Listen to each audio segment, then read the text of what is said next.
What if I told you there are fantasy books out there that feel like you're watching a blockbuster movie?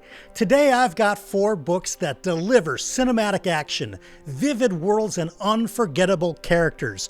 We are going to talk about some epic heists. We're going to talk about some incredible battles. And yes, we will get into the nitty and to the gritty of the dirty underbelly of some of these seedy cities.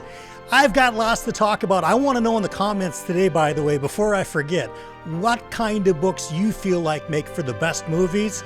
Let's get into it.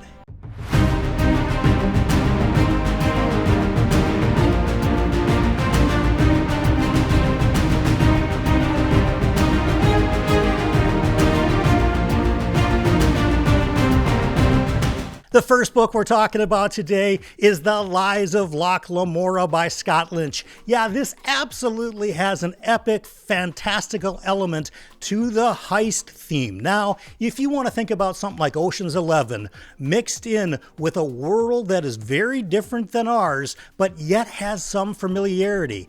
The backdrop is almost like a Venetian city, and it's called Camor. But more importantly, we follow the adventures of the gentleman bastards. Our main 2 protagonists are Loch Lamora himself and Jean, his best friend. And I have to tell you, it's so cool because if you can think about a movie that opens up with an ongoing heist, it's happening right then. Then we go back in time and we find out how these 2 came to know each other and the merciless mentor that taught them the path of crime to begin with. Then we go back again into the present where we've got snappy dialogue, just like you would in a movie, and the twists and the turns of the puzzle of this heist will keep you absolutely guessing throughout the book until we get to its conclusion. There are high drama moments, there are incredibly funny banter moments, and most importantly, Scott Lynch creates an exciting adventure for us to go on along with Loch and Jean. The Lies of Loch Lamora, it's a big recommend for me and absolutely a cinematic blockbuster type of a book. Let's keep going. The next book we're talking about today is book 1 of the Long Price Quartet, A Shadow in Summer by Daniel Abraham. Okay, so let's talk about cinematic here. This is less of like a Marvel blockbuster and more of like an art film that would be Oscar worthy. You know they're always there in the Oscars, right? There's always this artistic film that has gone beyond what most films can do. I think that's what we're talking about with A Shadow in Summer, and it does go throughout the rest of the other 3 books in the Long Price Quartet. Imagine, if you will, a city that is so vibrant and has just such a rich atmosphere, but the action is a little bit more slow burn because we're talking about political intrigue. And in the first book, our protagonist is nothing more than a child learning where his place is in the world to set up all the future books. And we get right off the bat the beginning of a journey of a kid in a school learning to be a magician. Now, this is not an academy school. This is not like a Harry Potter type of a story. This is a make it or break it type of a school where if you don't become what they need you to be, there's all kinds of problems that will follow. This book is less about sword fights than it is the unraveling of what's going on in the world, both in politics and in the families that have been merchants and the families that are actually controlling these cities, along with the poets who are the magicians of the world that we're talking about that Daniel Abraham has created. The unique settings in all of the Long Price Quartet, because they do move from city to city, but they are so richly realized. I felt like I understood the culture behind not only the magic and how that works, which is extraordinarily unique, but just for the common everyday citizen, what goes on living in this world. So this story absolutely screams Oscar worthy to me when we talk about just the cinematics involved in our imaginations when we read the Long Price Quartet. And of course, you got to start with book 1, A Shadow in Summer. It's a big recommend for me.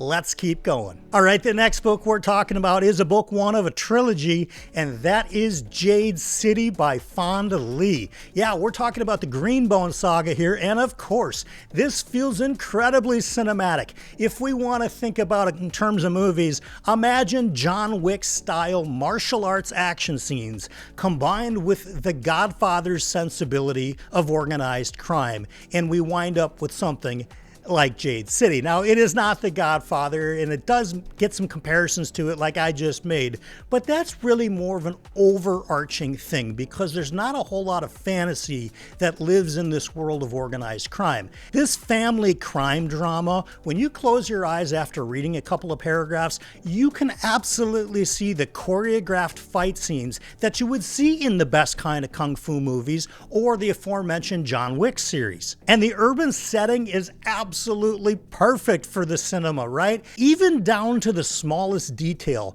where I believe in chapter 1 we're introduced to a location called the Twice Lucky. And the Twice Lucky is a restaurant where all of the action starts off in the Greenbone saga. And I just love the name of that restaurant, the Twice Lucky. I even messaged Fonda Lee about it, I don't know, 2 or 3 years ago. I don't know if I ever heard back. But I just said, if I ever started another bar again, I might call it the Twice Lucky because it brings such a vivid idea of what that place looks like to me.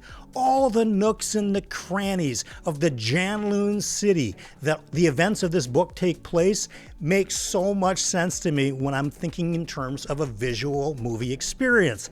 Now, yeah, there's magic, but it's limited to almost, like I said, like a kung fu choreographed type of magic system, and it isn't really the point here. The point is control of the Jade between these two warring factions who used to be together. Now they're split apart. And this first book, we're dealing with the ramifications of those splits. We're dealing with who's going to remain in power, and most importantly, it's set up against a backdrop where this resource, Jade, is only available on the island that these two warring clans are fighting over. But you know what? That's not the ultimate of the world. There are other nations that are teaming up to try to get at that Jade, and we're left to wonder, will these two clans find common ground to stave off the enemy, or will the enemy always be secondary to the battles going on between these clans? It's such a fantastic story. It's done in such a cinematic way. I know Fonda Lee, I believe, is a black belt in one of the martial arts, and you can absolutely feel it in the writing. The Greenbone Saga, starting with Jade City, it is absolutely a cinematic blockbuster in my mind. Big recommend. Let's keep going. If you're having fun with this video, please do remember to hit the like button. That's the thumbs up button. And if you're not already a subscriber to the channel, consider subscribing if you like fantastical lists like this and if you like a little bit of a different vibe of BookTube. All right, let's move on to the last book. Now, this next book feels absolutely different than the prior three, and we are talking about Nicholas Eames' Kings of the Wild. This book, I'm telling you, I've got a copy right here. This book reads to me like the best kind of road trip movie you'd ever read. It's got hilarious moments. It's got epic battles. It's got incredible monsters. It's funny as hell, and we've got almost like the cast of The Expendables coming back, but in a fantastical setting. And these guys mostly get along, and they're reliving their glory days when they used to be this incredible band. Now, a lot of people will say, well, I'm not familiar with the 70s rock scene, so will I get this book? The answer is absolutely. This is a great story, regardless if you pick up all the Easter eggs of 70s music. But if you happen to be like me and you love classic rock, you're going to recognize all kinds of Easter eggs that the author Nicholas Eames drops in this book. We've got tales of friendship. We've got a clear mission that we know we're going on, but like every great road trip kind of movie, there are stops along the way as we're headed towards this final goal where shenanigans ensue. Kings of the Wild. It was talked about a lot on BookTube a few years ago. I haven't heard it talked about lately, so I wanted to really give it its flowers today. Nicholas Eames has absolutely created a book that I would watch if it was converted into any kind of a thing, whether it be cinema, in the big screen, or even an HBO series. It wouldn't matter. Kings of the Wild would absolutely grab my attention because the camaraderie and the wild set pieces really make this book stand apart from everything else. And that's going to get me to the one for the road today. And since we're talking about cinematic things, I thought I'd talk about two topics, all within one in a short period of time. The first one is, who is the main character in your movie? In the life that you're leading right now, are you the main character? If you're not the main character, absolutely call a screeching time out. Stop everything that you're doing and become the main character in your own life story. That's incredibly important. So I'm going to take that as a given. Next most important is, if you're going to be the main character, if you're going to be our protagonist, if you're going to be the lead actor, then I want to know what's on the script that you're reading and who is the script writer. Because again, if somebody else is writing the script of your life, I would caution you and I would suggest you think about taking a time out there and saying, you know what? I want to be the script writer for my own life.